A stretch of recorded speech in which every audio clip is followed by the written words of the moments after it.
Good morning. It is Monday, March 15th, and I wanted to drop a short video at the top of this post that sorry, I'm going to sit down.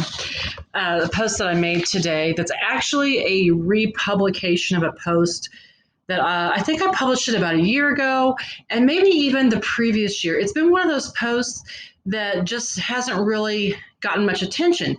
And here's why. I have a hard time coming up with a good title for it that will come up on a search. The post is all about how to teach kids what it means when you write be specific on their papers. And I had one of those moments a couple of years ago in my middle school classroom that I was like, oh my gosh, it's happening. We're getting to the point where I can actually figure out a concrete way to help kids know exactly what we mean when we say be specific in their writing.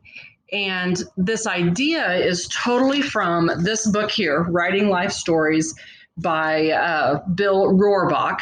And sorry, I don't know how to move my book.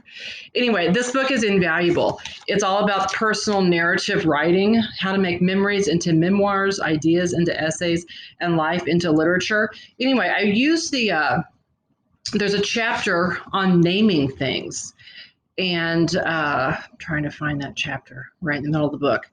On naming things and how important it is to be specific when we write, and by that he means actually name the things you're talking about. So I had a student, we were writing a happiness is poem in 7th grade ELA, and we had talked about naming things. Don't just say I put on my clothes, I put on my white NASA hoodie. That's way more descriptive, paints a much more vivid picture in the mind of the reader than just clothes. Talking about food or meals or places you want to go. It's so important to name those things.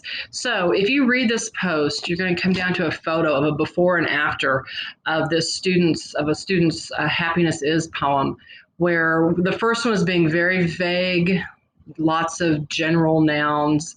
And then we decided to shift gears and instead of use those general nouns, actually name the items he was writing about. It goes from a coin to a Spanish medallion. It goes from my favorite food to chicken Alfredo. Other examples. Anyway, it was one of those moments when I was like, oh my gosh, this is really working and it's getting through, and kids are understanding what we mean or what I mean when I write be specific. So I hope you like the post.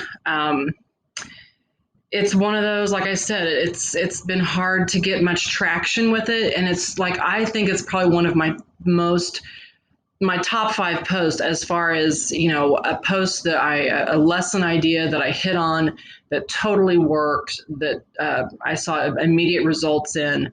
And for whatever reason, it hasn't gotten that many eyes on it. And so I thought, let's do it again. I've retweaked my title yet again. Maybe this will help. But I think you'll really get a lot out of it. And it's for middle school or clear up through high school, because high schoolers don't understand the importance of naming things either. And I think that's just something we need to drill into their heads, is that being specific means naming things. And so I hope you enjoy the post, and I hope you have a great week. So I'll talk to you later. Thank you.